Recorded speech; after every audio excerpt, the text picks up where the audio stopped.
اهدنا الصراط المستقيم. Assalamualaikum warahmatullahi wabarakatuh. Alhamdulillahirabbil alamin. Nahmaduhu wa nasta'inuhu wa nastaghfiruh. Wa na'udzu billahi min shururi anfusina wa min sayyiati a'malina. May yahdihillahu fala mudilla lahu wa may yudlilhu fala hadiya lahu. Asyhadu an la ilaha illallah wa asyhadu anna Muhammadan abduhu wa rasuluh la nabiyya ba'da. Nah, kita insyaallah pada hari ini akan lebih mudah mengkaji nama yang dikaitkan dengan perbuatan Allah memastikan rezeki itu selalu ada. Jadi perbuatan Allah itu memastikan rezeki itu selalu ada. Mudah-mudahan kajian kita pada hari Jumat ini itu lebih mudah setelah kemarin kita juga lihat sisi lain dari perbuatan Allah yang disebut dengan hibah, sehingga membuat Allah berhak menyandang nama Al-Wahhab. Sedangkan kita manusia ini kendati pun juga ikut jejak Allah, sama-sama ikut memberikan hibah juga, tapi tidak pernah bisa lebih dari Al-Wahidu. Kalau Allah Al-Wahhab. Bahkan pemberian kita itu sering salah sasaran. Jadi Pak Jokowi sering salah sasaran. BLT itu kita juga sering salah sasaran. Suatu hari kata Nabi, ada orang mengeluh, menyesal dia memberikan support, ternyata yang disupport adalah orang yang gak layak, yaitu orang dolim. Maka ditegur oleh Rasulullah, kenapa kamu memberikan support hibah kepada orang yang mendolimi orang lain? Nanti pemberian kamu jadi energi, jadi stamina untuk lebih banyak lagi orang terdolimi. Maka dia ralat besoknya cari sasaran baru, apes lagi yang dikasih pemberian hibah WTS lagi. Jadi manusia itu sering salah sasaran. Dan bedanya Allah itu tidak pernah salah sasaran. Kenapa? Karena Allah itu Al-Hakim. Semua tindakannya ada basis keilmuannya. Nah, itu jadi kita sekarang mulai kelihatan perbuatan Allah itu dilatar belakangi nama-nama Allah yang melekat pada zatnya. Jadi nama Allah itu kan yang melekat pada zat, ada As-Sami', ada Al-Alim, ada Al-Khabir, dan yang lain-lain. Itu nanti menjadikan perbuatan-perbuatan Allah itu merupakan turunan dari nama-nama pada zat itu. Maka termasuk masalah rizqun.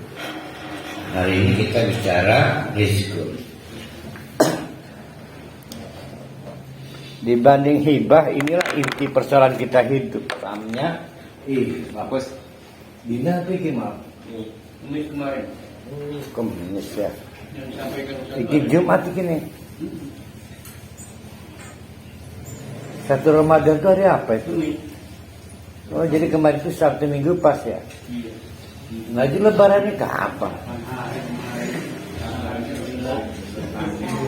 Satu salah. Pak Wawan benar. Jadi salah.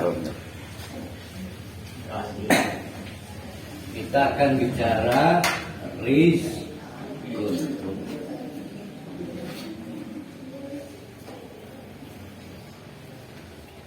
Rizqun atau rizki.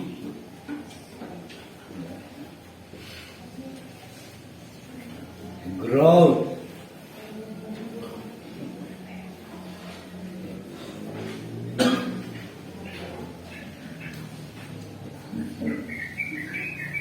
Yang tumbuh berkembang.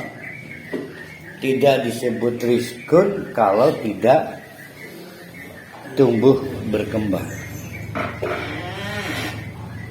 Manusia itu berketergantungan pada rizqun.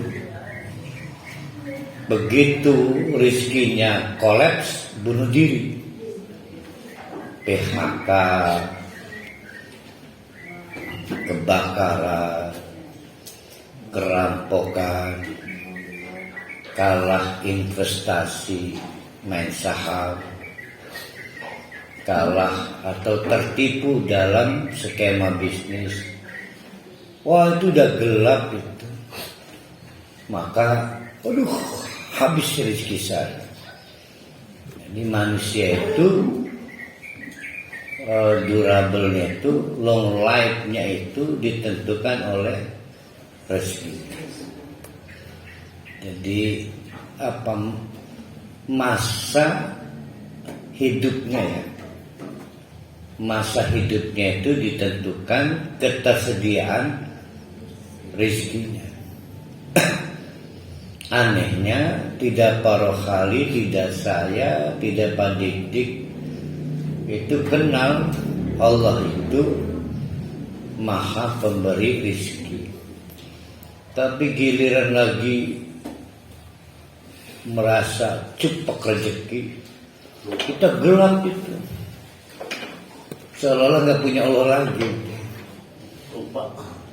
Nah, terutama teman-teman kita yang kena PHK bisa berujung bunuh diri, dan orang-orang tua yang bingung melihat bagaimana cara memenuhi kebutuhan anak diracun. Karena nggak tega meracun anak, meracun bersama, ya kan? Bunuh diri bersama itu kan. Saking bingungnya. Tapi kalau dibuat pertanyaan, ibu siapa memberi rezeki? Pasti jawabannya Allah. Semua pasti akan menjawab pemberi rezeki itu Allah. Tapi dalam situasi tertentu seolah-olah habis sudah itu rezeki. Jadi rezeki itulah yang membuat kita itu bertahan, dan masa hidup kita ditentukan oleh ketersediaan rezeki. Nah, Allah adalah zat yang perbuatannya itu memastikan rezeki itu selalu ada. Tidak ada zat seperti Allah, nggak ada. Semua rezeki itu dipastikan oleh Allah ada. Maka Allah disebut Ar-Razzaqu. Ar-Razzaqu. Kemarin Al-Wahhab. Ar-Razzaqu. Berarti fa'al sama kan dengan Wahhab kemarin kan? Ar-Razzaq berarti terus menerus. Apalagi banyak rezeki ini pemberiannya, apalagi bermacam-macam yang diberikan. Ada lagi satu lagi kemarin itu, tanpa balas imbal balik. Tapi Allah juga Ar-Razik. Lihat tuh, apa bedanya dengan kemarin? Nah, kita pinjam dulu kemarin. Kata dasarnya al-hibah. Hibah apa hibah? Nama armada bis masih ada nggak? Hibah utama ya. Hibah. Dari al-hibah ada al-wahhab. Siapa ini? Allah. Tapi ada juga al-wahibu. Tapi bukan Allah yang diberi anak. Manusia itu bisa wahib. Anehnya untuk rizkun ar-razzaq, ya Allah yang terus menerus memberi rizki, yang rizki yang diberikan pada manusia itu banyak melimpah ruah, yang rizki diberikan pada manusia itu bentuknya bermacam-macam, dan pada saat memberi rizki tanpa imbal balik. Tapi juga ada ar-raziku, sama al-wahibu, tapi tetap Allah juga. Jadi tokohnya cuma satu, rezeki rizki Allah. Tapi hibah bisa dari Allah, bisa dari manusia. Nah itu bedanya itu. Berarti rizki hati-hati. Walaupun gaji itu dari kantor kita, tetap rizki milik Allah. Walaupun dari jerih payah kita, tetap rezeki itu dagangan Allah. Ya, rezeki itu. Makanya baik ar-razzaq maupun ar-razik tetap agennya cuma satu. Namanya Allah. Sebelum lebih jauh sampai di sini, kesulitan sebetulnya kita memahami kenapa orang bunuh diri ketika di PHK, seolah-olah rezekinya dari tempat kerjanya. Karena rezeki itu tokonya cuma satu, toko milik Allah. Toko milik sumber rezeki salah ya. Itu mah bukan rizki, itu mah rezeki, yang beda lagi. Rezeki termasuk suami Lesti juga bukan rizki, cuma rizki. Terus tukang main biliar lagi, sehingga namanya rizki bilar ke biliar, bilar. Kita lihat contohnya surat Ad-Dariyat ayat 58. Ini yang ini ya, Ar-Razzaq ya. Allah memperkenalkan dirinya bahwa sesungguhnya Allah itu adalah Ar-Razzaq. Innallaha, ada huanya.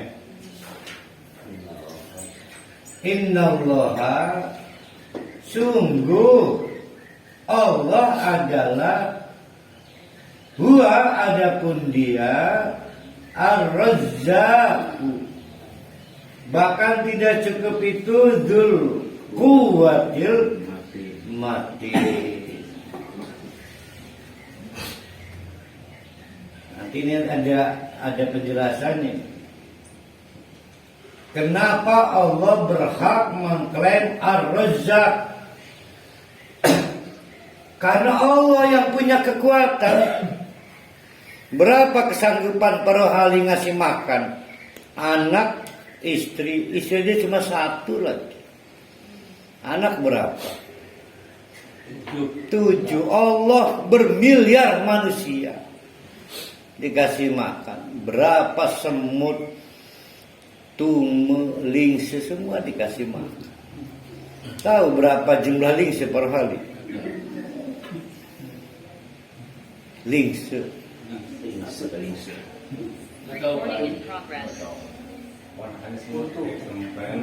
Anak kutu yang masih nempel di rambut. Itu lah dari siapa makannya kalau bukan dari Allah? Tidak mungkin kalau Allah tidak punya kekuatan. Maka kata dia, Dzul Quwwah. Semua ditanggung Allah. Jangan punya perkiraan, waduh, perkeduman ini. Jatah Allah peragakan. Semua kebahagiaan. Semua kebahagiaannya.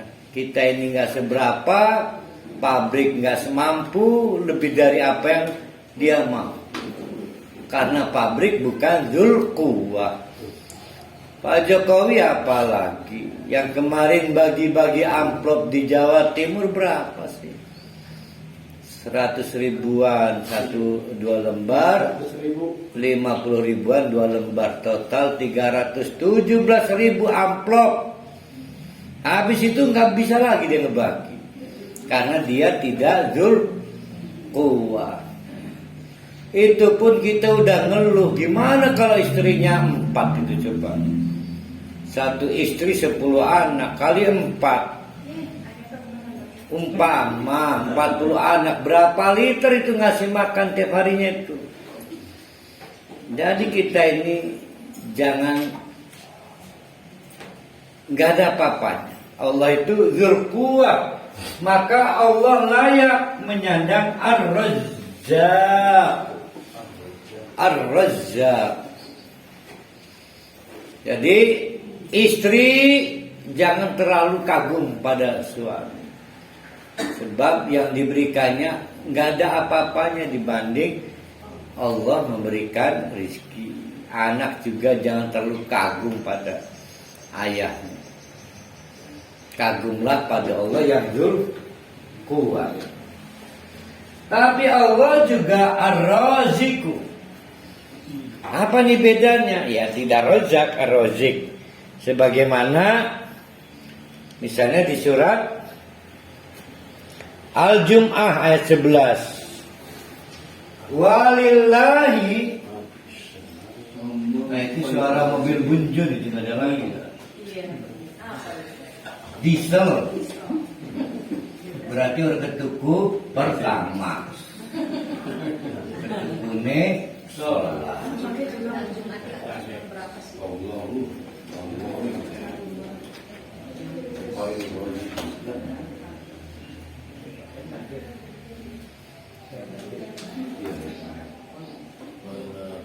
Walillahi, dan milik Allah lah. Ay wallahu ya. Serius. Wallahu, dan adapun Allah itu pemberi rezeki yang terbaik. Timbul pertanyaan, emang ada yang lain yang memberikan rezeki? Katanya ada. Katanya ada. Fir'aun nganggep dia pemberi rezeki. Nggak bisa. Tetap Allah dalam hal memberikan rezeki itu. Nah itu berkaitan itu, maka kalau kita pakai konversi ini ya, Wahab, Wahid berarti yang diberikan manusia tidak disebut rizkun. Rizkun itu hanya milik Allah. Kalau begitu yang diberikan manusia apa? Ya apalah, terserah malu entah apa, tapi bukan rizkun.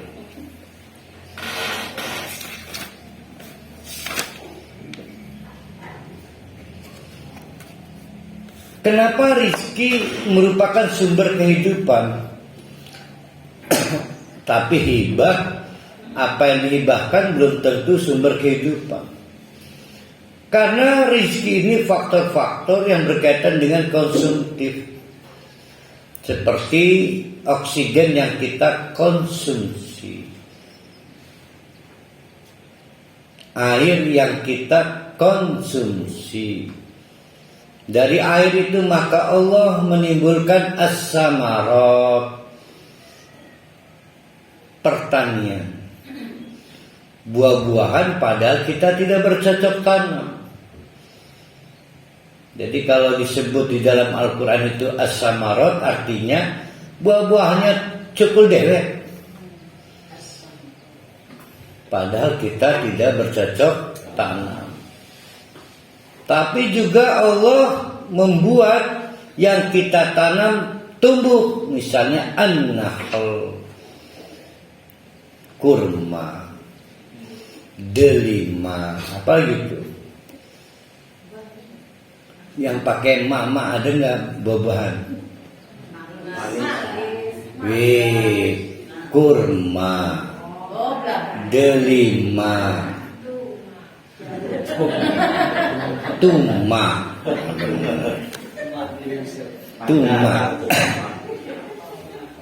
terakhir menumbuhkan mama.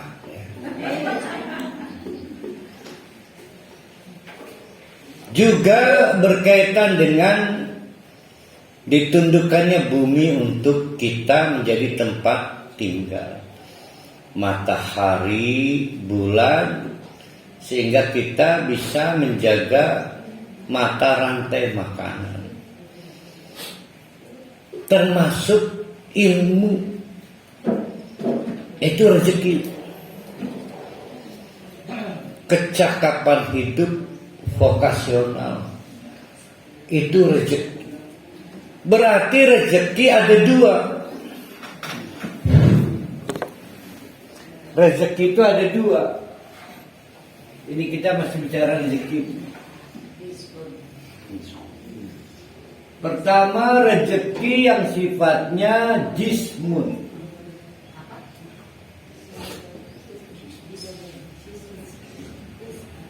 yaitu untuk memenuhi kebutuhan-kebutuhan jasad, oksigen, air, jasad butuh berpakaian, sandang, jasad butuh tidur, tempat tinggal, papan, termasuk kalau sudah mati butuh ditidurkan di balik papan, kuburan.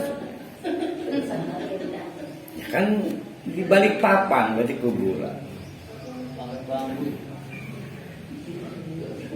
Dan kebutuhan-kebutuhan lain termasuk memenuhi kebutuhan seks, maka diberikan istri atau suami, pasangan hidup. Itu sifatnya jism, jasad, termasuk diberikan anak keturunan untuk membantu kebutuhan orang tuanya. Tapi juga ada yang sifatnya kolbun, yaitu imanun, ilmun, hikmatun, dan amalun sholihun.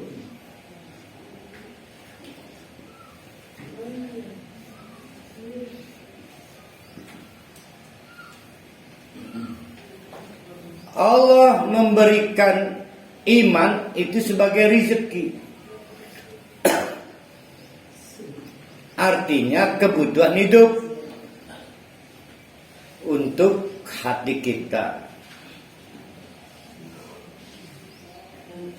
Sifatnya rizkun, growth, tumbuh.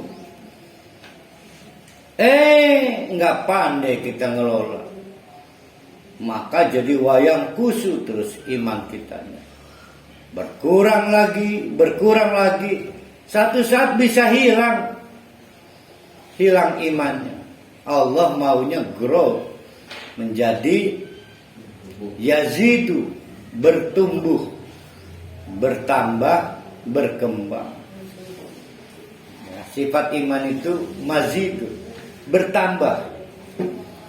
Ada kadang-kadang Ustaz menerjemahkannya naik dan turun. Yang saya tahu itu penumpang bus, naik dan turun. Kalau iman itu bertambah dan berkurang. Kalau ada iman gagal dikelola, maka sifat rezekinya hilang. Dia bukan tumbuh, bukan bertambah, tapi bisa berkurang dan hilang. Begitu juga ilmu nafi'un, itu rezeki Allah. Dikasih, semua dikasih, walaupun tanpa kasab. Kita nyebutnya milladunka, kita nyebutnya lagi ilmu laduni, milladun, bypass. Maka ada yang bisa menyuapkan makanan tanpa harus kursus. Dan tidak ada yang nanya, mana sertifikasi bahwa kamu bisa makan. Karena itu namanya bigoiri kasbin. Tapi andai kata kasbin pun, ada yang sampai S1. Saya ikut pendidikan ulama Tarjih Muhammadiyah angkatan 6. Saya mewakili provinsi DIY. Pada waktu itu jumlah provinsi 27. Yang lulus 6, 12 dinyatakan outs oleh Rumah Sakit Muhammadiyah karena gila tidak dapat meneruskan pembelajaran. Yang lain gak lulus, yang lulus 6. Alhamdulillah saya mumtaz. Mumtaz itu cum laude. Dari 6 itu cuma 2 yang bisa ngajar ngaji. Artinya sama-sama kasar belum tentu dapat rezekinya. Belum tentu. Nah sehingga dari 12 itu meninggal 4. Ya karena tapi sejak saat itu program itu ditutup karena dianggap kurikulumnya membahayakan. Lalu dipending lama sampai dibuka lagi angkatan ke-7, lalu anaknya Pak Bu Iyad ini ya, yang angkatan ke berapa? 11 kayaknya. Saya angkatan ke-6. Jadi walaupun kasar belum tentu dapat rezekinya.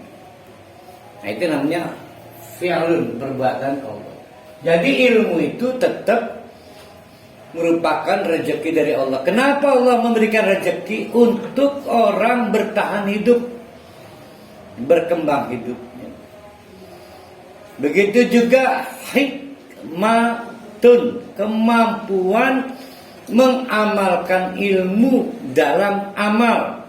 Kita nyebutnya amal ilmi, ilmu amali, sehingga orangnya tertib. Orang ngaco, orang sekesede, semua ada basis ilmiahnya. Kenapa dia takbir, caranya begitu, pasti ada basis ilmiahnya. Kita nyebutnya bijak orangnya, wise. Nah, kita nyebut hikmah. Wise, apa itu para hari wise itu? Uban ya. Wise. Wise. Wise. Yang keempat, amal soleh. Amalnya apa amal solehnya yang menyebabkan rezeki? Amal soleh. Maksudnya begini. Hari ini yang ngaji, alhamdulillah benar 320. Sekarang ini 320. Berapa yang amal soleh? Semua ngaji, tapi belum tentu semuanya berkategori amal soleh. Nah ketika Bu Dewi itu dinyatakan nanti dihisab. Alhamdulillah Quran dosennya ngaji kemarin masuk soleh. Nah itu disebut dengan rezeki. Jadi rezeki apanya? Bukan kesolehan amalnya. Jadi makbulah amalnya itu disebut rezeki. Nah rezeki seperti itu tokonya cuma satu, milik Allah. Tidak ada yang bisa mengklaim, guru sekalipun. Dusun Syria belajar sing kita guru sir, tetap rezeki ilmu itu rezeki dari Allah untuk kepentingan hati kita. Nah dengan sarana-sarana itu maka orang bertahan hidup. Bahkan ketika harus bersaing dengan sesama manusia, maka daya tahannya lama. Bahkan ketika harus hidup di hutan, di padang pasir, dalam perantauan ataupun di kampung sendiri, punya daya tahan. Tapi tidak cukup itu, berkembang, punya kehormatan, growth, rizkun, berkembang lagi sampai Allah mengharapkan kebahagiaan akhirat. Itu sifatnya rezeki. Kalau yang Palbon ini Ustaz tidak dimiliki sama Nasrani dan Yahudi, berarti cuma satu. Pinter. Inilah yang membedakan konsep rezeki yang versi Quran dengan versi selain Quran. Karena mereka membatasi rezeki itu pada hal-hal yang sifatnya jasmani. Ya. Nun. Pengalaman pribadi Ustaz tentang ilmu tadi itu apa tadi terakhir itu? Ilmun nafi'un. Tadi disebutkan ilmu itu kan diberikan kepada seseorang oleh Allah Ta'ala. Ketika saya masih muda dulu Ustaz, saya bergerak di bidang dakwah. Alhamdulillah. Saking senangnya orang, saya diundang sampai ke Pekanbaru, ke Medan, ke Jakarta Untuk berdakwah. untuk berdakwah. Tapi Nah, kayaknya mati kan kalian. Jadi kemudian kena tugas yang dibebankan pemerintah kepada saya sebagai hakim. Saya juga berpindah-pindah di satu tempat ke tempat lain. Kalau di Serang orang kenal pada saya, tapi sebagai hakim nggak kenal. Akibatnya apa? Saya nggak berdakwah lagi. Karena nggak ada yang kenal.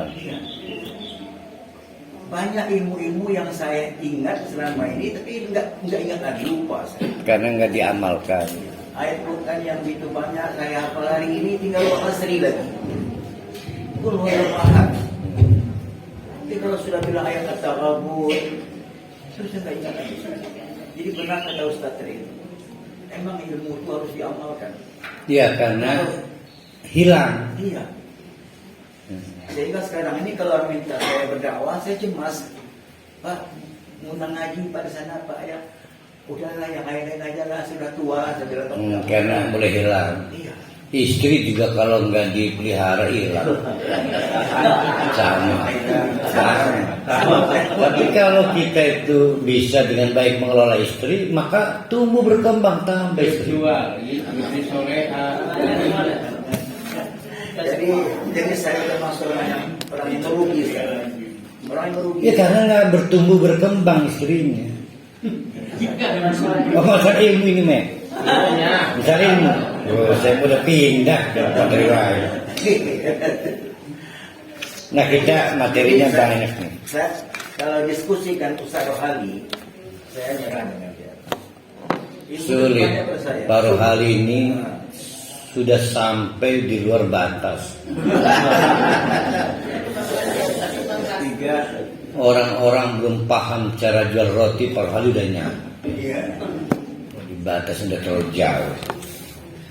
Ustaz, Nun, sebelum bedanya dengan wahab dan rezeki itu pengantarnya mau hari bunyi hajan nenek wajar terlambat. enggak, saya nyambungnya di sana. Jadi saya ulangi 3 menit. 3 menit saya ulangi. Alhamdulillah kita sekarang lebih mudah menjelaskan soal rizkun, karena kemarin kita berusaha memahami perbuatan Allah pada aspek hibatun hibah. Kan gitu pengantarnya. Kok bisa? Karena pada kata hibah kemungkinan manusia bisa memberikan juga. Bedanya manusia itu hanya pada posisi wahibun dan Allah wahhab. Tapi rizkun hanya Allah yang bisa memberi, baik pada posisi razzakun maupun pada sisi razikun. Jadi apa bedanya? Bedanya adalah yang berhak hibah bisa manusia, tapi rizkun sama sekali tidak. Dua-duanya sama, gifur. Tahu gifur para hali? Merek sabun. Iya. Merek sabun. Mendapat kalau di handphone ini kok Al-Wahhab itu artinya yang maha pemberi karunia. Oh iya, yang diberikan namanya fadilah karunia. Jadi gini nih, dari kata hibatun hibah, manusia juga memberi hibah, maka kita ngasih hibah ke orang, ke anak. Tapi Allah rajanya hibah. Tapi rizkun tidak bisa ada selain Allah mengklaim ngasih rezeki. Maka lihat pada turunan hibatun Allah wahhab, tapi wahibun manusia. Sedangkan pada turunkan rizkun razzaq Allah, razikun juga Allah. Tadi ditulis ayatnya ya. Udah ya tadi ya. Kalau yang rohib, Ya tuh. sampai itu aja. Ya artinya untuk melihat komoditas rizkun itu hanya milik Allah. Baik Allah sebagai razzaq maupun Allah sebagai razik. Kalau belum paham berarti belum paham. Tapi kan ada kalanya Allah beri rezeki lewat tangan temannya. Nah itu mah saya nyuruh Pak Rohali tolong antar mobil ke Pak Mustahak. Mobil siapa itu? Nah mau tetap mobil saya. Iya, maksudnya yang melibatkan tangan. Tukang anter. Ada Pak Jokowi disuruh Allah jadi BRT. Ada pabrik macam-macam. Kalau Wahhab itu Sekarang pekerjaan yang menimbulkan uang itu sumber dayanya apa sih? Semuanya dari Allah. Air dari Allah. Mineral dari Allah. Maka terjadi industri, terjadi pertanian. Jadi bahan-bahan pokoknya tetap ada. Oh tekstil, tetap tekstil. Tekstil apa ini? Semua dari Allah. Nggak ada yang nggak dari Allah. Jadi Allah yang menyebabkan terjadinya sistem perburuhan, upah dan sebagainya. Upahnya kali bukan rezekinya kali. Jadi rezeki itu adalah yang mendasari keberlangsungan hidup manusia baik secara industri, pertanian ataupun jasa murni. Maka kata rizkun sebetulnya tidak dapat dipinjam. Sebetulnya cuma karena kita ini sudah salah kaprah. Mau kemana Pak? Mencari rezeki di mana? Nikomas. Oh, melalui bekerja di Nikomas. Nah, kita coba lihat dulu ciri-ciri rezeki ya. Ayo Pak, kisi-kisinya. Jadi yang pertama harus dipahami oleh kita, rizki adalah tanggung jawab mutlak Allah. Kapan Allah bertanggung jawab? Sejak Allah mendeklarasikan dirinya Rabbun. Jadi kita bisa menegur Allah kalau Allah malas, tapi kan mustahil. Kita bisa menegur Allah kalau Allah ingkar janji ketika dirinya menyebut Rabbun. Maka Allah adalah pencipta, pemilik, dan pengatur. Maka timbul tanggung jawabnya rizki. Nah, tapi mustahil Allah tidak tanggung jawab. Maka rizkun adalah turunan dari Rabbun. Jadi jangan khawatir. Selama Allah itu Rabbun dan tidak mungkin berganti Rabbun dengan yang lain, maka rizki pasti ada kapanpun, dimanapun, untuk siapapun, baik kafir maupun mukmin. Ya, rizki itu baik kafir maupun mukmin. Maka Allah menegaskan, wa ma min dabbatin, semua binatang yang bergerak sekalipun, fil ardi, di muka bumi, illa 'ala Allah, maka tidak lain tidak kecuali menjadi tanggung jawab Allah rizquha, rezekinya. Tanggung jawab Allah, nggak perlu berkirim surat saya ingatkan Allah, mohon bertanggung jawab, nggak perlu.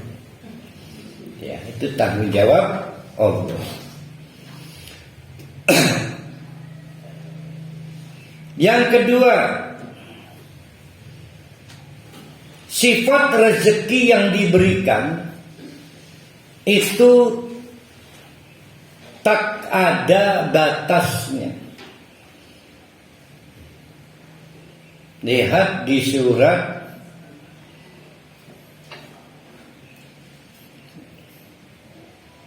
Al-Baqarah, ayatnya lupa saya. Pokoknya Al-Baqarah aja. Walillahi walillah, bukan dia.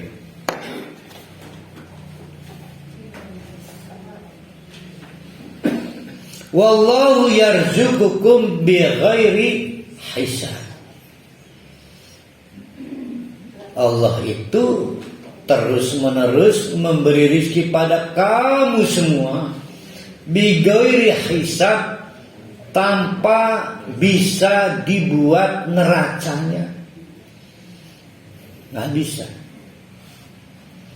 Nah, sekarang pertanyaannya, yang menghitung itu Allah apa kita? Manusia, artinya di luar perhitungan manusia.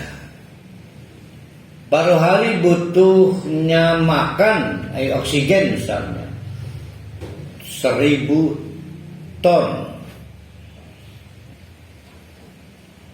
Pasti Allah memberinya tidak berdasarkan 1000, 2000, pokoknya memberi tanpa ada batas. Kalau tadi Ustaz itu yang tumbuh dan berkembang kayak gimana? Berarti kalau bukan rezeki. Kalau sesuatu itu bukan rezeki, pasti andai kata pun dimakan per kali sama-sama nasinya, tetap bikin lemes, nggak mampu ngangkat takbir bersolat sekalipun. Nggak bisa membuat berkembang per kali. Padahal orang lain bisa menggerakkan tangannya berkembang. Namanya bukan rezeki, kayaknya dipangan apa, beras jin dipangan setan kan ya. Ada kan istilah begitu kan. Ada kan orang dapat uang lah kejadiannya kan. Mah baik dan lebih baik. Apa? Duit setan dipangan jin dari saya. Ada kayak gitu. Itu kita nyebutnya bukan rezeki kan. Nun.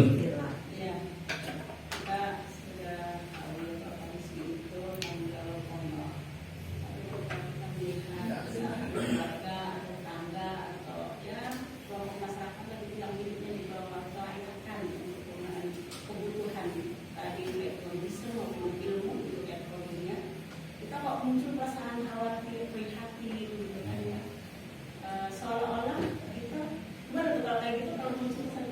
Nah itu ada jawabannya itu. Jawabannya pada sifat rezeki yang ketiga baru saya sebut ini. Sifat yang ketiga, rezeki Allah itu ada qadarnya, ada ukurannya. Maka kata Allah,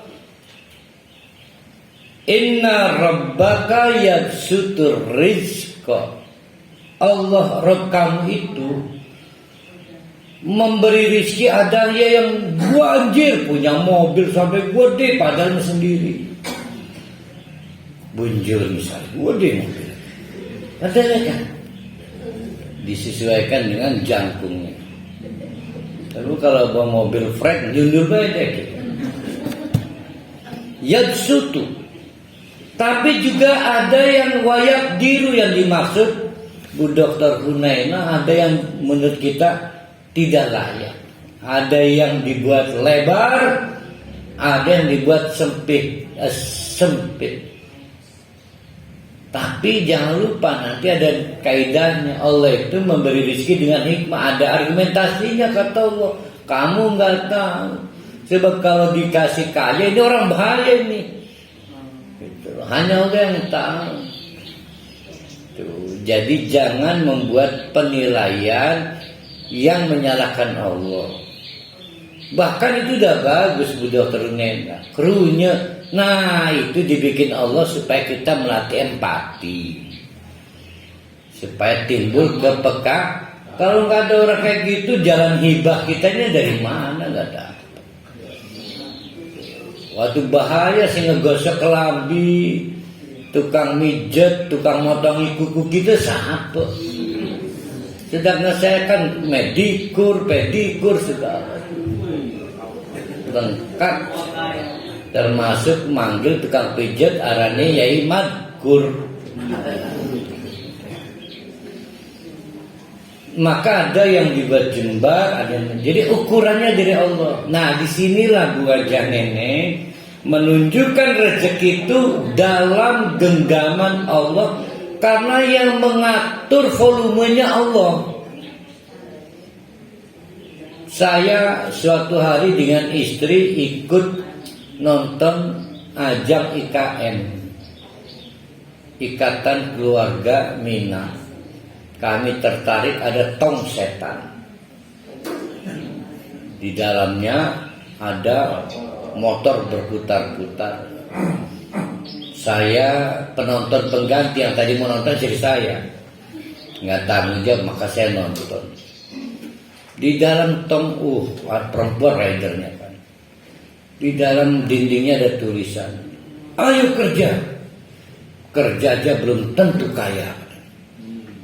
Kata si tulisan. Sedih juga ya ngelihat itu perempuan pakai jilbab menggunakan motor. Waduh di luar nalar ya. Sebegitunya memburu rezeki ya. Tapi menarik tulisan di dindingnya itu, ayo kerja. Kerja aja belum tentu kaya. Nggak punya kita kekuasaan menentukan kita kaya atau miskin. Walaupun pekerja keras ya. Jangankan pekerja keras, pekerja lembut aja belum tentu kaya. Mau pewaris juga belum tentu bisa kan. Banyak yang mewarisi kekayaan akhirnya ambruk juga.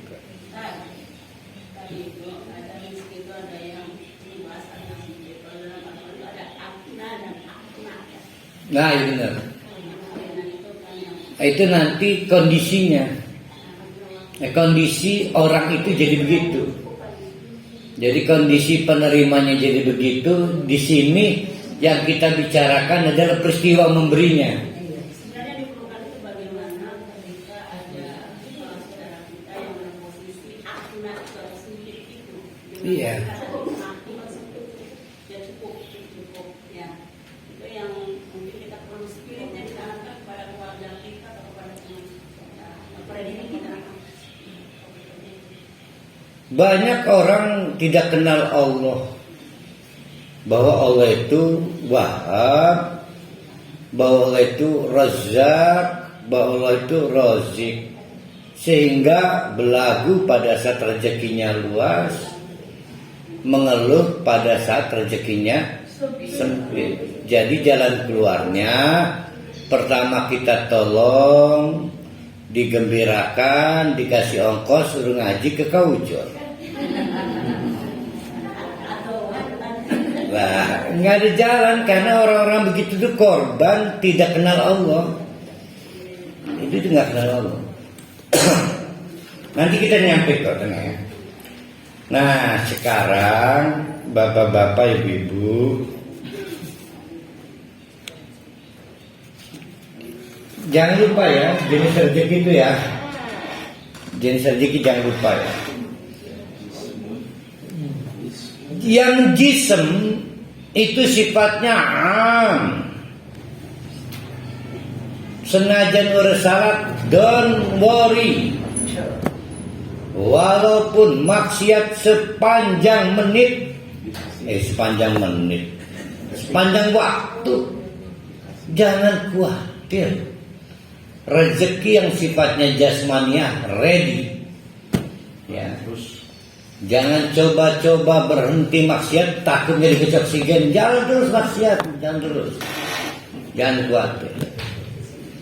Tapi khusus rezeki yang kolbiyah maka bersifat khas, khusus yang Allah taat kepada Allah. Yang taat kepada Allah maka dikasih iman. Yang taat kepada Allah maka dikasih ilmu nafi'un. Sehingga ilmunya bermanfaat untuk sholat, untuk infak, untuk melindungi rumah tangga sesuai ridha Allah. Yang taat pasti dikasih hikmah. Dan yang taat pasti dikasih kemampuan amal-amalnya menjadi soleh. Tidak semua amal soleh. Tidak. Sama-sama ngaji, sama-sama sholat. Walaupun namanya soleh. Jadi membedakannya rezeki di situ ya. Nah, berarti yang rizkun sifatnya jasmaniah turun dari nama dan sifat zat Allah yang mana? Ayo ingat-ingat. Rahman. Yang qalbiyah yang rahim. Tuh, semua punya tali kelindannya semua. Tuh. Nah, itu manfaatnya. Duit catatan. Nah, sekarang apa dampak rezeki dari Allah? Dampaknya supaya kita paham bahwa honor gaji itu betul dari tempat kita kerja, tapi rezeki itu dari Allah. Kalau kita sudah tahu rezeki itu mutlak tukunya hanya milik Allah dan tidak pernah ada di tempat lain. Walaupun Allah menitipkan melalui mekanisme perdagangan, mekanisme kerja antara buruh dan majikan, antara pemilik modal dan yang dipekerjakan dalam sistem industri, perkebunan, pertanian atau jasa-jasa lainnya, tetap rezeki itu mutlak milik Allah. Maka pertanyaannya, beribadahnya mau ke siapa selain kepada Allah? Nah, baru sekarang tahu kita. Kalau ada pertanyaan, kenapa beribadah hanya kepada Allah? Jawabannya cuma satu. Sebab saya berkebutuhan tetap pada rezeki milik Allah. Jawabannya cuma satu. Satu abang kasih uang sugih nyimpen duit yang bank perusahaan jasa nih kan, perlu kasih. Nah, ya itu mah tetap turunan dari mekanisme lanjutan. Tidak asli itu mah enggak. Semua yang ada di dunia itu adalah turunan dari pokok yang diciptakan atau diberikan pada Allah. Coba lihat surat Ar-Rum ayat 40. Ini penting. Ar-Rum ayat 40.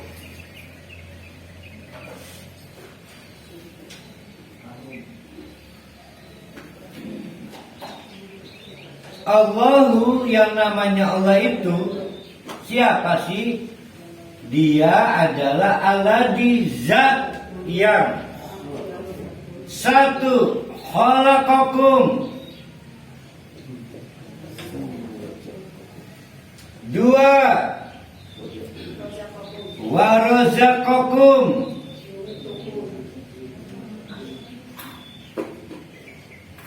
tiga wa yumitukum. Yuhyikum apa yumitukum?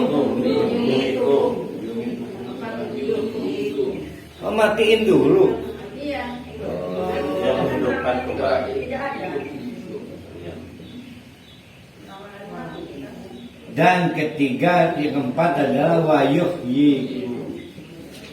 Ada 4 di mana terlihat kita itu betul-betul ada dalam kekuasaan Allah. Pertama, yang menciptakan kita ini Allah. Yang kedua, yang memastikan rezeki untuk keberlangsungan hidup kita di dunia, baik jasmani maupun qalbiyah, itu Allah. Yang ketiga, akhirnya kita diberi deadline waktu kapan di dunia berakhir dan kapan belum berakhir, itu Allah. Untung ada yang mematikan kita, nggak ada yang mati mau pegel. Maka setelah mati kita berhak dapat keadilan sejati di akhirat nanti. Oh berak, karena sekarang ini para hali urus sugi-sugi, sing urus salat sugi. Maka para hali butuh mati, sangat butuh, karena setelah dihidupkan lagi baru dapat keadilan sejati. Nah, maka ditanya secara radikal oleh Allah. Sudah tahu ya, ada 4 fakta yang tidak bisa dimiliki orang lain. Maka kata Allah, coba kamu pikir, emang ada al-min syurakaikum,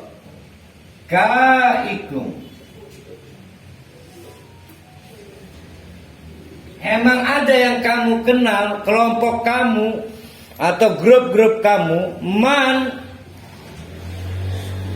someone ya falu, yang bisa bikin ini nih, 1, 2, 3, 4. Ada nggak selain Allah? Teman kita, pimpinan kita bisa bikin min dzalikum, hal-hal ini min ghairi selain Allah. Kalau nggak ada ya fa'buduhu dong, sembah Allah. Mau nyembah siapa lagi? Dulu ada raja, saya lupa Firaun itu siapa itu dulu. Saya juga bisa menghidupkan, saya bisa mematikan Firaun. Gimana caranya? Ada orang rupanya oleh pengadilan sudah divonis mati, maka dipanggil al-gujinya, itu bawa itu si narapidana. Gimana jangan panggil saya ujar aja. Iya, jangan. Fir. Batalkan vonis matinya, hidup. Berarti saya yang menghidupkan. Abu Nawas itu ya. Berarti bukan menghidupkan dan mematikan. Ada kan kisahnya begitu kan? Jadi dasar kita beribadah itu jujur saja, karena berkebutuhan tetap pada rezeki Allah. Nah, Ustaz, jelek nggak? Jelek memang. Kita ini takut nggak dikasih oksigen. Nah, oleh karena itu jangan begitu cara berpikirnya. Betapa senangnya dilayani Allah sehingga ready rezekinya. Maka saya beribadah kepada Allah. Lebih enak kan? Yang kedua,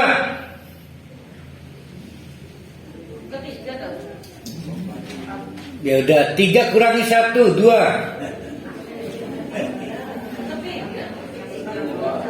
Kan dampak beribadah baru satu. Beribadah hanya kepada Allah. Yang kedua, harus tentram hati karena dapat garansi rezeki tetap ada kapanpun, dalam usia berapapun, dimanapun. Jangan punya pikiran kalau pindah, Bu Nena mau dipindah ke Kanada, ampun gak mau, rezekinya dari mana? Tetap ada. Ya, banyak teman-teman gak mau dikirim ke Warsawa untuk studi. Karena gimana cara meneruskan hidup Papua segala. Mati gawat Dayak. Enggak, rezeki Allah dimanapun. Ya, jangan khawatir. Orang harus tentram hatinya karena digaransi Allah rezekinya dari Allah. Tandanya tentram, tidak gelap mata. Karena tidak gelap mata bisa membedakan mana halal dan haram, mana mencuri dan mana mengambil dan mana memberi, beda semuanya. Ya. Karena tidak gelap mata, karena tentram. Kenapa orang tentram? Karena ada sistem garansi. Makanya harus kenal Allah. Yang ketiga,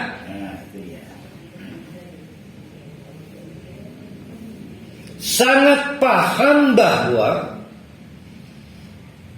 Allah memberikan rizki kepada seluruh makhluk hidupnya itu dengan A titik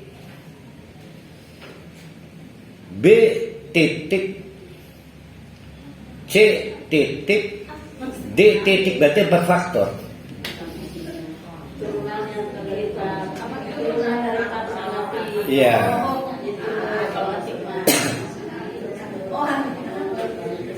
A bil kuwah. Bil kuwah tadi udah ya, bil kuwah mana tadi itu? Dengan kekuatan Allah. A dengan kekuatan Allah. Maka saya cuma sanggup 6 anak udah ngos-ngosan saya kasih makan. Itu baru 1 istri, nggak kebayang kalau dikasih Allah 2 istri, ampun pasti saya gempor kayak saya.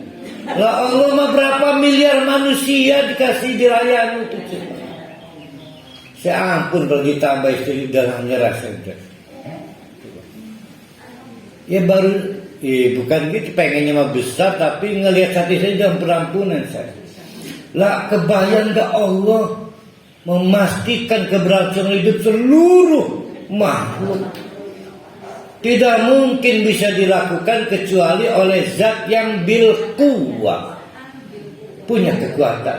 Harus kenal Allah itu kuat. Ya. Yang kedua, dan latifun, lembut banget sehingga Bu Kios, Bunga Kios, Bu Dewi nggak sadar tiba-tiba punya mobil. Pernah kepikir nggak bakal punya mobil? Enggak.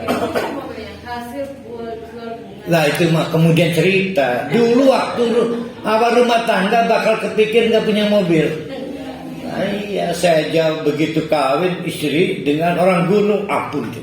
Aduh, salah sasaran saya ini semua. Tapi sudah terlanjur mencintai, mau gimana lagi kan? Gitu. Oh udah gelap itu, mana mertua rumahnya reot maning kan?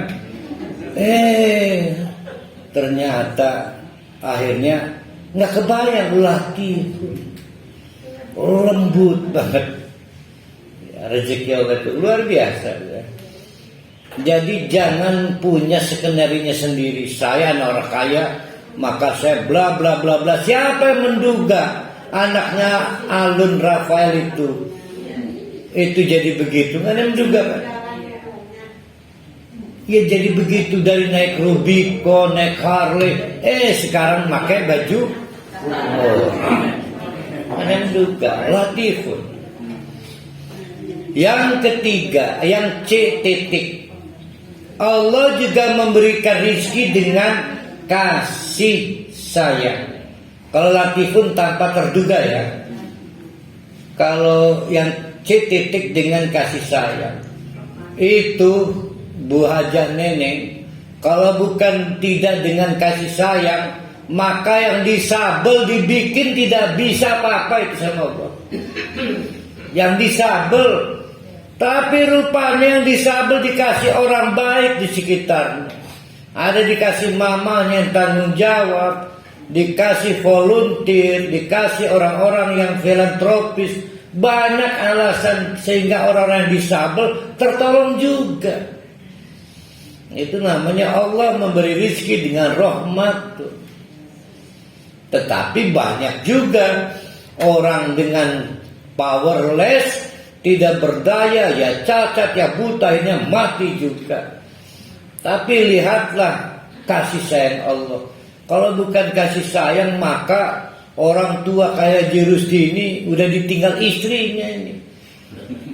Tapi kan Allah perlu kasih sayang, maka dibuat istrinya bertahan. Mau dibonceng orang tua kayak begini. Itu kasih sayang Allah. Artinya kita ini nggak bisa lah ngomong ini kan karena saya pintar menyervis, nggak bisa Pak. Nggak, maksud saya bahasanya dibagusin. Wih, Jangan orang tua senior. senior mah Tito Karyoto lebih senior dari Fadil Imron. Jadi runtuhlah kesombongan. Kita ini nggak berdaya. Ada yang tua masih bisa sholat, tapi yang muda tidak mau sholat. Ya kan? Ya Allah ya. Tapi luar biasa lah, Allah itu memberi rezeki dengan kasih sayang. Yang terakhir, jangan coba-coba protes. Allah salah itu. Yang gak sholat dikasih rezeki, karena Allah memberi rezeki bil hikmah, dengan kecerdasannya, ada basis ilmunya, tidak asal-asalan, tidak ngawur. Bil hikmah itu mungkin kayak saya nih, rezekinya segini, khawatir kalau rezekinya lebih banyak malas belajar, sehingga malas juga dakwah. Tapi Pak Rohali dibuat lebih sedikit rezekinya, sebab kalau lebih banyak rezekinya kaur berkunjung dari masjid ke masjid. Itu namanya bil hikmah. Maka Pak Haji Rusdi dibikin setelah pensiun tetap sehat, sehingga bahkan setelah pasang ring tahu ilmu herbal. Itu kan, maka banyak hal lah. Itu namanya bil hikmah. Maka di sini seperti yang dimaksud Dr. Hunena, kita nggak bisa memprotes kebijakan Allah. Ada sesuatu, kalau catatan saya di sini ya, pada saat Allah memberikan rezeki dengan kelembutan, latifun, sering terjadi istidraj. Di catatan saya ini ya, pada saat Allah memberikan rezeki dengan kelembutan atau latifun, sering terjadi istidraj. Istidraj itu orang nggak sadar lagi dilulu. Istidraj itu sebabnya dilulu be. Nanti kalau catatan saya,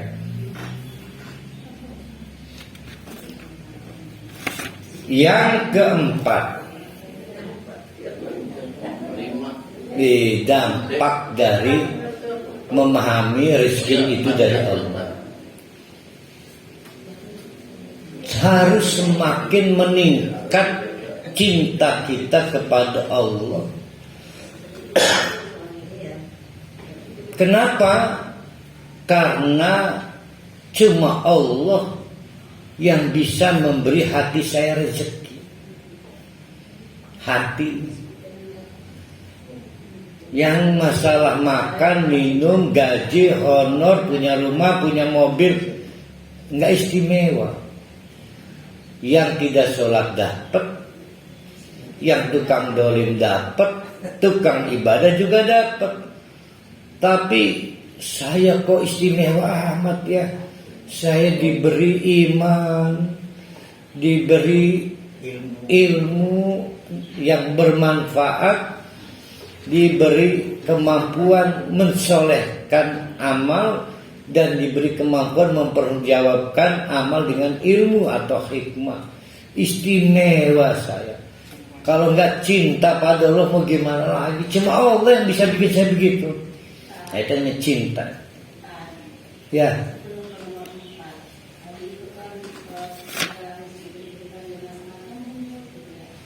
Latifun. Tidak semuanya sadar bahwa itu sebuah istiqros ataukah bukan gitu ya. Kalau sebenarnya benar-benar itu bisa bermuhasabah ya, mungkin bisa, oh ini sebenarnya apa gitu, introspeksi atau bisa jangan-jangan sedang itu.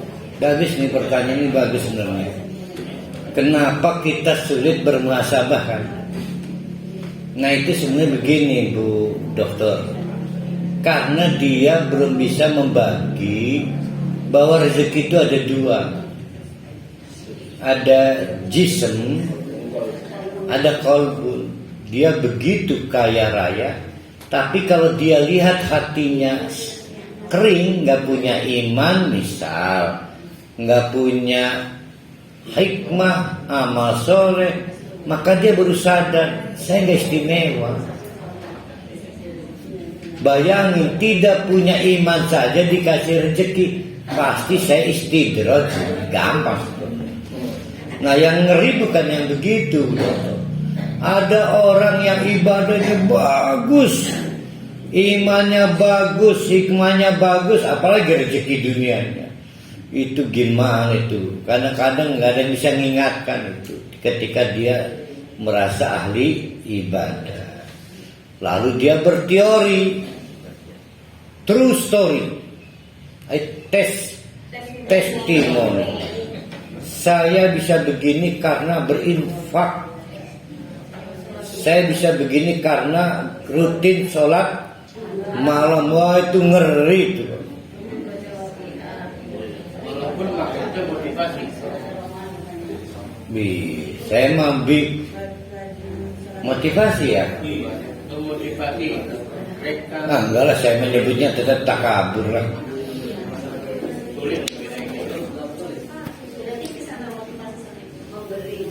Jadi muhasabah itu sebetulnya terbuka celah ketika kok rezeki saya tidak pernah menyasar hati. Karena hati kan butuh 4 rezeki kan. Iman, ilmun nafi'un, amalun sholihun, hikmah. Tukunya nggak ada, cuma punya Allah. Dan ingat mekanismenya bukan hibah loh. Yang hibah yang mana yang hibah?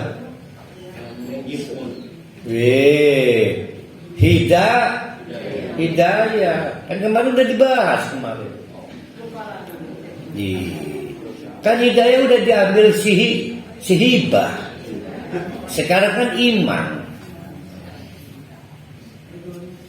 Maka karena hati itu berketergantungan pada iman, pada ilmu yang bermanfaat, amal yang soleh dan hikmah yang cuma bisa dikasih Allah, dan orang-orang yang dapat curahan rezeki pada hatinya istimewa, maka aneh kalau orang tidak mencintai Allah. Sebagaimana saya mencintai istri saya, karena cuma istri saya bisa mengistimewakan saya. Yang lain PHP doang, janji doang. Saya udah bosen di PHP itu saya. Apa PHP? Apa ya? Pura-pura. Harapan palsu, pemberi harapan palsu. Itu mantan saya itu pemberi harapan palsu. Banyak mantan saya itu.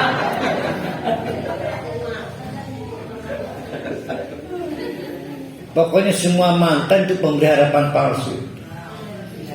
Nah, alhamdulillah belum terbongkar kepalsuan istri saya, amin benar. Enggak, tetap sisa. Yang kelima, nah sekarang tadi kan ada sempat pertanyaan saya menggelitik tuh, gimana dia ibadah karena berkebutuhan berkebutuhan tetap pada rezeki Allah, sehingga ibadahnya panik kan. Sebenarnya bisa diolah menjadi begini. Ya Allah, wajar toh saya menunjukkan apresiasi karena rasa terima kasih, cuma Engkau yang memberi rezeki. Beda tuh, nana syukur. Nah sekarang bagaimana kalau itu kita olah menjadi takwa? Maka pemahaman kita bahwa hanya Allah penjamin rezeki itu mestinya menumbuhkan sikap takwa kepada Allah, sehingga hanya memfokuskan pada rizki yang thayyibah, yang thayyibah. Oh berarti rezeki Allah itu bisa tidak thayyibah.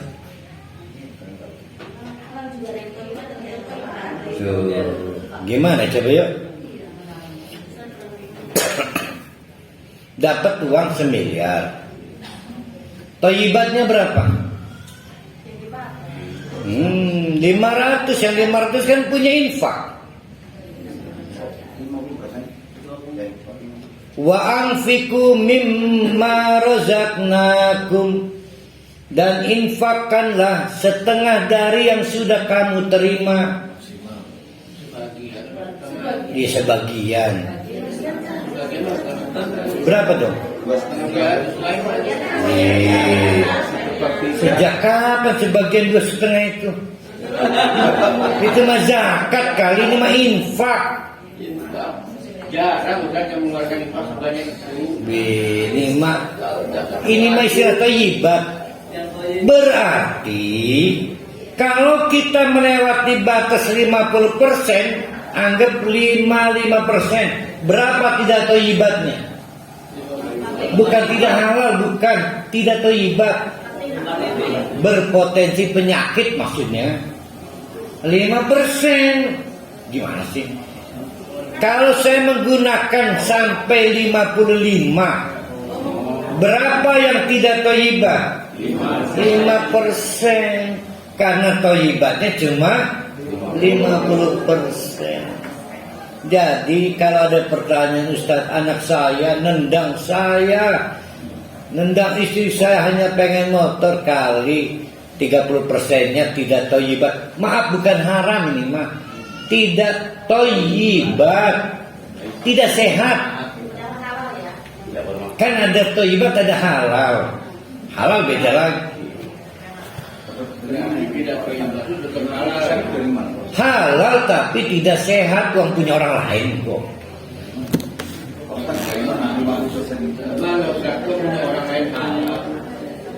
Wa anfiqu mimma razaqnakum, dan infakkanlah sebagian dari yang telah kamu terima dari rezeki saya. Nah, kepake untuk anak. Infak juga anak-anak. Kepake berapa? 5%. Kita tanya berapa? 55%. Itu udah nggak sehat. Karena nggak sehat berpotensi penyakit. Anak badu, ngebantah, ngebentak orang tua, disuruh ngeberung, minta dengan cara menganiaya orang tua, minta motor pagi, minta siang harus ada. Mending motornya motor biasa. Oh, motor moge. Dibentak lagi. Itu namanya berpenyakit. Misal, pemahaman kebahagiaan itu setengahnya. Karena banyak orang yang melakukan itu, bukan karena memilih baik hati kita.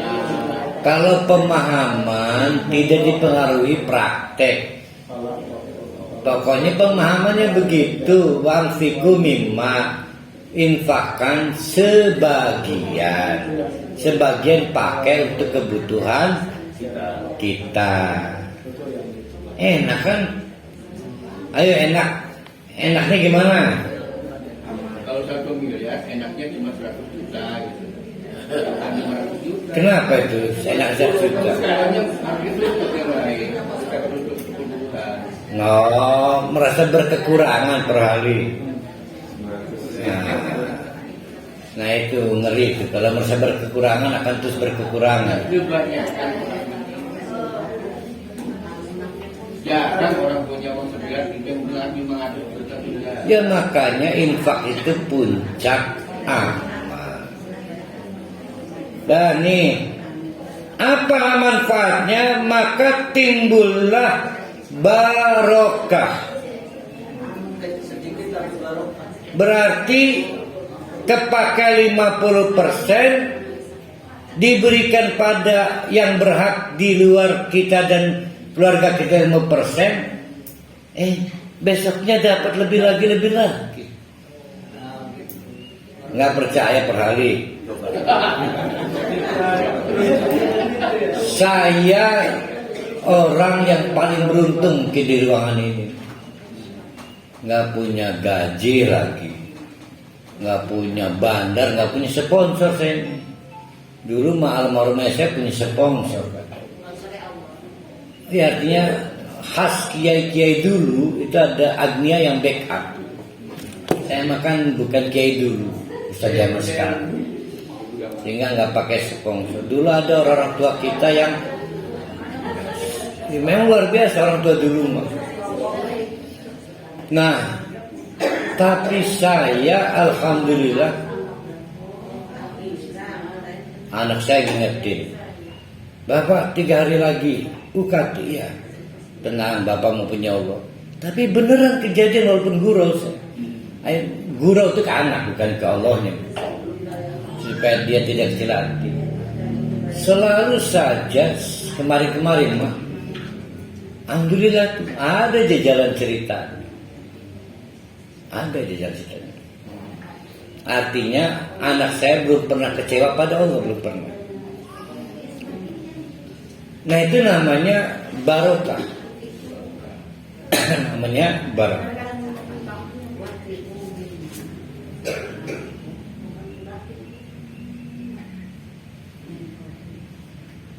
Barokah itu yang berkembang ya. Berkembang dan berkembang terus. Walaupun mungkin secara apa yang dibilang Bu Dokter Unena di bawah di garis kemiskinan, yang berkembang kan hatinya itu. Rezekinya. Nah ini yang ke-6 nih. Sebentar, jangan itu. Saya paham dengan yang tadi 5 ya. Contoh gini, gaji saya 5 juta. Terus infakkan sebagian itu kan dalam Al-Quran itu masih amah, belum kosong. Kan ada sebagian kecil bukan separuh. Ya. Maksudnya gitu. Misalnya saya bayar anak-anak 12,5 makan 11,5 masih ada 11,5. Nah, masih yang saya pikir kan 11,5 itu udah halal dan halal bangsa. Karena dipakai untuk dan untuk sekolah. Nah, masih ada 11,5 lagi. Tuh. Saya tolong Bu Nenek Surya karena cuma 5 juta saya tolong. Yang salah itu Bu Nenek menganggap satu-satunya rezeki gaji itu kan rezekinya banyak yang lain. Kan banyak yang lain. Jadi ada rezeki oksigen, ada rezeki tenaga, maka kita bilang kepada Allah, ya Allah, dalam bentuk uang habis untuk anak saya. Rezeki yang lain tenaga saya hibahkan untuk tahsin, untuk tahfidz, untuk memberi pelajaran pada orang sama rezeki. Kan yang salah Bu Nenek yang nyebut rezeki cuma uang.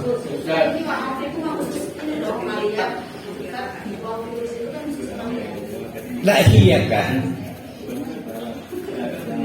Infak kita itu banyak. Ada yang nyawa, tenaga dalam peperangan Islam.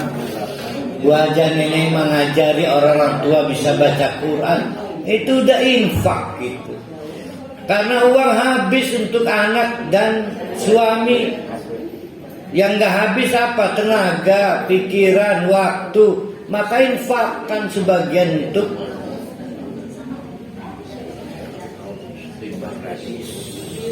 kan gitu. Jadi jangan terlalu kaku lah. Cara menghitungnya jadi masalah. Ya pertama keluarlah dari istilah rezeki itu uang. Keluar. Rezeki itu seluruh garansi kita bertahan hidup, oksigen, waktu, kesempatan hidup, energi, stamina, kesehatan, paling kecil uang. Rezeki yang paling istimewa adalah iman, amal soleh, ilmu yang bermanfaat, hikmah. Rezeki yang paling tidak istimewa uang. Nah maka kalau uang itu nggak cukup untuk yang lain, rezeki Allah yang lain masih banyak kan. Waktu, tenaga, pikiran. Ya. Bedanya gimana sodako sama infak kalau yang itu disebut tenaga, ngasih materi dan sebagainya itu kan sodako bukan infak. Itu kan sisa. Kalau saya beli tenaga orang mencuci, maka disebut jasa cuci. Berapa belinya? Jadi uang enggak? Nah maka istri saya mencuci pakaian saya, tapi tidak saya delegasikan kepada profesional laundry. Kenapa uangnya nggak dikasihkan ke istri? Uang laundrynya.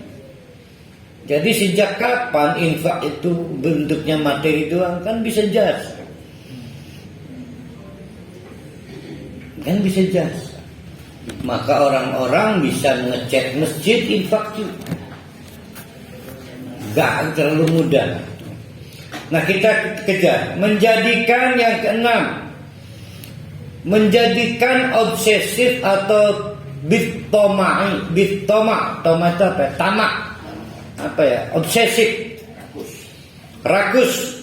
Bahwa rezeki terbesar yang saya kejar adalah surga dan ridho Allah. Uang itu terkecil dan terkecil. Yang paling penutup terhindarnya dari sifat pelit. Jadi uang 5 juta Bu Hajah nenek Surya itu kalau tidak diizinkan Allah nggak keterima. Itu membuktikan berapapun gaji yang kita terima adalah pemberian Allah. Maka jangan pelit. Jangan pelit. Ya, kalau pelit nanti lupa bahwa Allah itu Ar-Razik dan Allah itu Ar-Razzaq. Saya kira begitu bapak-bapak ibu-ibu untuk melengkapi kesatuan dari peristiwa-peristiwa pemberian Allah yang merupakan perbuatan Allah. Allah bisa berbuat dan Allah bisa tidak berbuat. Maka kita harus cari tahu bagaimana Allah berbuat dan kenapa Allah berbuat. Nah itulah tujuan mengenal. Besok kita masuk ke rumpun al-afuwu, al-ghafuru, at-tawwabu. Satu lagi apa itu? Al-afuwu, al-ghafuru, at-tawwabu. Saya lupa satu lagi rumpunnya apa. Satu rumpun. Iya Pak Rauf ya.